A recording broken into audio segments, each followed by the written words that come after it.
زوئی نے طنز کیا تو وہ بری طرح چھیپ گئی. ذلیل, میں تو یوں ہی پوچھ رہی تھی.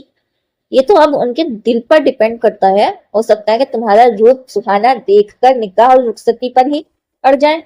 زوئی نے اسے ڈرایا تو صبا نے ایک تسلی بخش سا جھاپڑ زوئی کے شانے پر دے مارا. بہت منحوس باتیں کرتی ہو تم. اچھا ہے نا, جلدی سے تم دفع ہو, پھر یہاں صرف اور صرف میری اور ہمراہ کی حکومت ہوگی. جہاں چاہے ہم گند ڈالیں, ناشتہ بنائیں نہ بنائیں, کھانا پکائیں یا ہوٹلنگ کریں, ہمیں کوئی بھی نصیحت کرنے والا نہ ہوگا. اور یہ کہ میں شیخ چلی کے سارے ڈنڈے ٹوٹ جائیں گے. اس کے خوفناک ارادوں کو صبا نے بیچ میں ہی توڑ دیا تو میں اسے گھورنے لگی. پھر اٹل انداز میں بولی, دیکھ لینا تم, نوفل احمد کا دل تم پر بری طرح آیا ہے. دیکھی جائے گی, اس نے بھی چرانے والے انداز میں کہا. بدلتا ہے رنگ آسمان کیسے کیسے. زوہی بھر کے رہ گئی. زوہی, ایک بات پوچھو. صبا نے اسے بغور دیکھتے ہوئے پوچھا تو وہ بے پرواہی سے بولی, اگر تم یہ پوچھنا چاہتی ہو کہ میرا نوفل احمد میں کوئی انٹرسٹ ہے یا نہیں تو بے فکر رہو, میں ہمیشہ نہیں ایک بہن کی نظروں سے ہی دیکھتی رہی ہوں. نہیں زوئی, میں پوچھنا چاہتی ہوں کہ تمہارا موید بھائی کیسے لگتے ہیں. میں بالکل سنجیدہ تھی. زوئی کو جھٹکا سا لگا. کیا مطلب ہے تمہارا؟ تحیر بھری نگاہوں سے اسے دیکھا تو وہ بولی, یہ ہے کہ تمہارا موید بھائی کے بارے میں کیا خیال ہے. بے فکر ہی رہو, کوئی خاص اچھے خیالات نہیں ہیں میرے اس کے متعلق. موید کا تو ذکر ہی اسے سلگا دیتا تھا. ابھی گزرے دنوں میں اس کے سامنے وہ جتنی تذلیل اور اہانت کا شکار ہوئی تھی وہ دل کے زخموں کو ہرا کیے ہو. موید حسن کو کیوں کر بری کر دیتی؟ کیوں, اتنے اچھے تو ہیں وہ. صبا برا مان گئی. تمہارا بھائی ہے نا, اس لیے برا نہیں لگتا. زوئی نے طنز کیا. اوہو, میرا بھائی ہے تو تمہارا کیا لگتا ہے. صبا نے اس کا جملہ پکڑا تو وہ دانت پیس کر بولی, نہ بھائی نہ کزن نہ دشمن وہ میرا. اتنے برے تو نہیں ہے وہ, اتنا اچھا بھی نہیں ہے. ہر وقت دفعہ 302 لگانے کو تیار. اگر اسے کسی کو پھانسی دینے کا اختیار ہوتا تو وہ سب سے پہلے میرا نام تجویز کرتا. کس قدر خبیث ہو تم زوئی. وہ تو ہم سب کا اتنا خیال کرتے ہیں, تم ہی ہر وقت ان سے. صبا اس کی بات پر تڑپ ہی اٹھی تھی مگر اس کی بات مکمل ہونے سے پہلے ہی چلا اٹھی. کیا تمہارا مطلب ہے کہ میں ہی ہر وقت اس سے الجھنے کو تیار رہتی ہوں؟ نہیں, وہ خود ہی ہر وقت بھیڑوں کے چھتے میں ہاتھ ڈالنے کو بےتاب رہتے.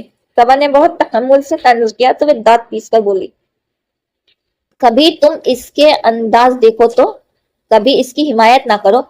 ابھی آتے دفعہ تمہارے دلارے بھائی سے ٹکر ہوئی ہے, ایک تو بمشکل گرنے سے بچی ہوں, اوپر سے ڈانٹ بھی مجھے کو رہا ہے. معاف کرنا زوہی, مگر تم دوڑتی بالکل اندھوں کی طرح ہو. صبا نے معذرت تو یوں ہی وطن کر ڈالی, ورنہ لفظوں میں اس نے صاف گوئی سے کام لیا تھا. زوئی ٹھنڈی پڑ گئی. وہ بھی یہی کہہ رہا تھا. ویسے آج کل تو تم موید بھائی سے کچھ زیادہ ہی نہیں ٹکرانے لگی.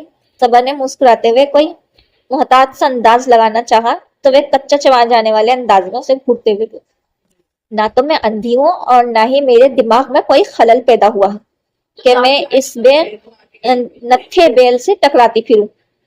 تو پھر ان سے بے وجہ ٹکراوا ہی کیوں ہوا, ٹکراتی ہی کیوں ہو, کوئی رزلٹ نکال لو. صبا نے مشورہ دیا تو وہ سلگ اٹھی. تم کہنا کیا چاہتی ہو؟ موید بھائی بہت اچھے ہیں زوئی, تم ان سے دوستی تو کر کے دیکھو.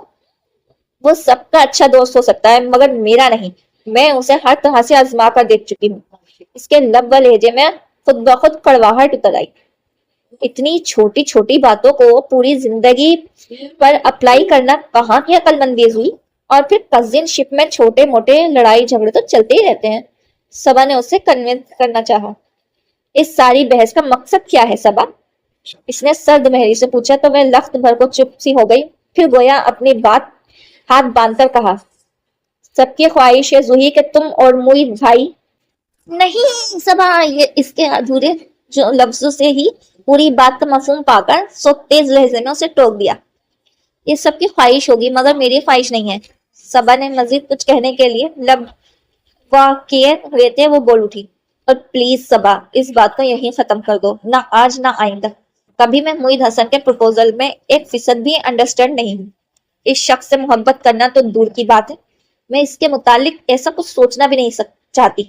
میں اٹھ کھڑی ہوئی اور نہ جانے کس کام کی غرض سے صبا کے کمرے میں داخل ہوتا معید وہیں دروازے کے باہر ہی ٹھٹک گیا تھا۔ اگر تم اپنی شدت پسندی اور خواہ مخواہ کی ضد چھوڑ دو نا تو شاید یہ پروپوزل تمہیں اتنا برا نہ لگے۔ صبا میں ضبط و برداشت کا معاوضہ حد سے زیادہ تھا، مگر زوئی اتنی ہی جذباتی تھی، شٹک کر بولی، معید حسن اگر دنیا کا آخری شخص بھی ہوا تو میں کبھی اسے پسند نہیں کروں گی، اور نہ ہی کوئی زبردستی اس کے متعلق میرے خیالات کو بدل سکتا ہے۔ میں اسے بہت اچھی طرح جانتی ہوں۔ کیا جانتی ہو تم؟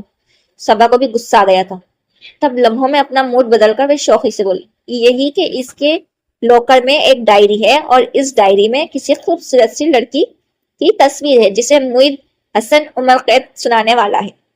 اس کے یک وقت بدلتے انداز پر صبا اسے دیکھ کر رہ گئی، جبکہ میں اس کی بات سن کر معید خود میں عجیب سا محسوس کرتے ہوئے ہلکی سی سانس بھرتا واپس پلٹ گیا۔ فضول باتیں مت کرو، وہ ایسے نہیں ہے، صبا نے اسے ٹوک دیا تو وہ سنجیدگی سے بولی، وہ جیسا بھی ہے صبا، آئندہ مجھ سے اس موضوع پر بات مت کرنا۔ نہ تو میں معید حسن کی لیے بنی ہوں اور نہ ہی وہ میرے لیے ہیں۔ جتنا اچھا وہ تمہیں لگتا ہے میں اس کے لیے اتنی اچھی نہیں بن سکتی۔ اس نے بات ہی ختم کر دی۔ صبا اس کے اس قدر اٹل انداز پر اسے دیکھ کر رہ گئی۔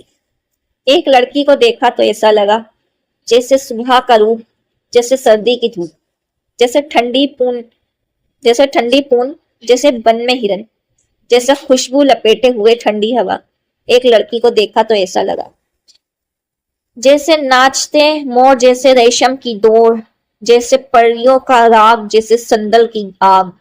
آنکھیں موندے میں پوری طرح گانے کے بولوں میں گم ادنیا کو سلگا گیا تھا۔ اس سے برداشت نہیں ہوا تو آگے بڑھ کر ڈیک آف کر دیا۔ وہ چونک اٹھا تھا مگر ادنیا کو سامنے پا کر مسکرا دیا۔ تم؟ وہ اٹھ بیٹھا تھا۔ کیوں؟ تم کسی کی توقع کر رہے تھے؟ تنزری انداز میں کہتی اس کے مقابل جا بیٹھی۔ وہ ہنس پڑا۔ توقع تو نہیں کر رہا تھا بھائی، خواب دیکھ رہا تھا، اس نے شرارت سے کہا تو ادنیا کو لگا کسی نے اس کا دل مٹھی میں جکڑ لیا ہو۔ بہت خوش ہو؟ چبھتی نظروں سے اسے دیکھا تو وہ الٹا اس سے پوچھنے لگا، کیا نہیں ہونا چاہیے؟ تمہیں اس قدر اچانک سبق پسند کیسے آ گئی نوفل؟ اس کے سلگتے لہجے کی آج نوفل تک نہیں پہنچی تھی، اس لیے میں مسکرا کر بولا، پتا نہیں یار، بس دل نے کہا کہ یہی ہے وہ جس کی تجھے تلاش ہے۔ پھر میں نے بھی دل کے ہاتھ زیادہ اڑنے کی کوشش نہیں کی، کیونکہ دماغ کی بھی یہی رائے تھی، سو نتیجہ تمہارے سامنے ہے۔ مگر نوفل، ایسا کیا پسند آ گیا ہے اس میں تمہیں؟ اس نے ہار برداشت نہیں ہو پا رہی تھی۔ نوفل نے حیرت سے اسے دیکھا، پھر رسائن بھرے لہجے میں بولا، اس میں کمی بھی کچھ نہیں ہے ادنیا، اور مجھ میں کس بات کی کمی ہے نوفل احمد؟ یکلخت پھٹ پڑی تو نوفل کو لگا جیسے چھت اس کے سر پر آ گری ہے۔ میں تو اپنے بچکانہ پن میں خلیل الرحمن کو اپنا بیٹھی تھی، مگر اس کی تحویل میں جا کر مجھ پر کھلا کہ وہ میرا دل تو جانے کب سے صرف اور صرف تمہیں اپنا مانتا چلا رہا تھا۔ تم سامنے نہیں تھے تو جانے کیسے میں اپنی زندگی کی سب سے بڑی غلطی کر بیٹھی، مگر تم نے بھی مجھے روکنے کی کوشش نہیں کی۔ تم ایک بار بھی مجھے آواز دیتے تو میں لوٹ آتی۔ وہ کیا کہہ رہی تھی نوفل کو سمجھنے میں دشواری پیش آ رہی تھی، ذہن کے جیسے پرکھچے اڑ گئے تھے۔ ادنیا کا یہ روپ تو کبھی نہیں دیکھا تھا۔ یہ کیا ہو گیا ہے تم ادنیا؟ ہوش میں تو ہو تم؟ میں بمشکل اپنے ذہن کو سمیٹ پایا تھا، سختی سے کہا تو میں اپنی آنکھیں وہ بھر لائی۔ اپنی غلطی کا احساس ہوتے ہی میں اس شخص کا ناتا توڑ کر واپس چلی آئی تھی نوفل، صرف اور صرف تمہارے لیے، اور اب تم ہی مجھ سے یوں ٹھکرا کر کسی اور کے خواب دیکھ رہے ہو۔ شٹ اپ ادنیا، ایک لفظ بھی مزید مت کہنا۔